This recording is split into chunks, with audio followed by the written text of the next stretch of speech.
आगार से लगभग आपने कितने क्वेश्चन एक्सपेक्ट किए होंगे? 1 2 3 नहीं, इससे लगभग 19 क्वेश्चन बनते हैं और इसमें से 2 एसेशन रीजन बनता है। 6-7 क्वेश्चन तो कॉम्पोजिशन से ही बन जाते हैं। तो लेट्स सी आगार।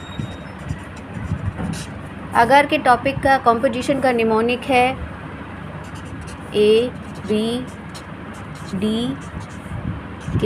दा। अब ये लगेगा ये कैसे है, तो आगार सबसे पहला इम्पॉर्टेंट इम्प्रेशन मटेरियल है और हम ABCD भी सबसे पहले पढ़ते हैं। तो ABD और ये हम किस क्लास में पढ़ते हैं? KG। और द नया वर्ड होता है ए, इंग्लिश का मेन वर्ड होता है जिससे कि इंग्लिश शुरू होती है। आई थिंक मतलब इसे ऐसे भी याद कर सकते हैं, ऐसे शुरू नहीं होती लेकिन इसे ऐसे भी याद कर सकते हैं।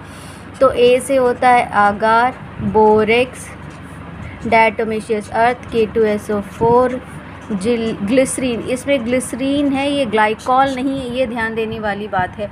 और इससे आता है थाइमॉल। अब आगार इसका मेन कॉन्स्टिट्यूएंट नहीं होता है, आगार इसका मेन कॉन्स्टिट्यूएंट ही होता है, लेकिन मटेरियल के सेट होने के बाद यानी कि जब हम इसे यूज़ करने के बाद सेट कर लेते हैं तो इसमें वाटर मेन कॉन्स्टिट्यूएंट होता है। इस पर क्वेश्चन पूछा गया। बोरेक्स इसका एक पोटेंट रिटार्डर है। अगर ये पोटेंट रिटार्डर है, किस चीज़ का रिटार्डर है? ये जिप्सम प्रोडक्ट का रिटार्डर, यानी कि जब हम कास्ट पोर करते हैं इंप्रेशन लेने के बाद तो ये जल्दी से सेट नहीं होने देता है जिप्सम को। अब जिप्सम को जल्दी से सेट नहीं होने देता है तो हमें इसकी क्या ज़रूरत है यूज़ करने के लिए? हमें कुछ और यूज़ कर ले।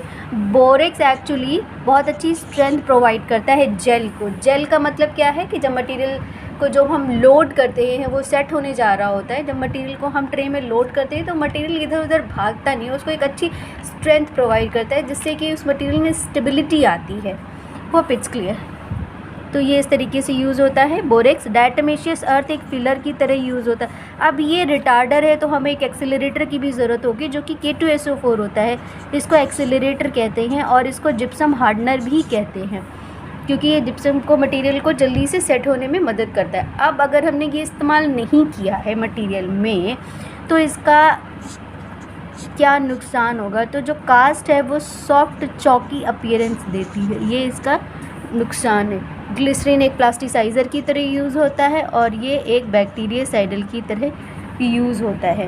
Hope it's clear. अब देखते हैं कि इसमें से ही कितने क्वेश्चन बन रहे हैं, जबकि लगता है कि 4-5 क्वेश्चन पूरे आगार से ही बन रहे। नहीं, पहला क्वेश्चन कि इसका इम्पॉर्टेंट कि इसका मेन कॉन्स्टिट्यूएंट क्या होता है, तो इसका मेन कॉन्स्टिट्यूएंट वाटर होता है। इसका दूसरा कि ये एक रिटार्डर की तरह यूज़ होता है और ये जिप्सम रिटार्डर की तरह यूज़ होता है। और ये बोरेक्स का फंक्शन क्या होता है? तो बोरेक्स का फंक्शन होता है स्ट्रेंथ प्रोवाइड करना। ठीक है, ये होता है 0.2 to 0.5%, 0.2 to 0.5% इस्तेमाल होता है और ये होता है 1 to 2%। अब देखो इतना ज़्यादा ये पोटेंट रिटार्डर है, लेकिन फिर भी पोटेंट रिटार्डर है कि इससे हमें ज़्यादा एक्सेलरेटर की यूज़ करना पड़ता है। डायटोमेशियस अर्थ एक फिलर की तरह यूज़ होता है।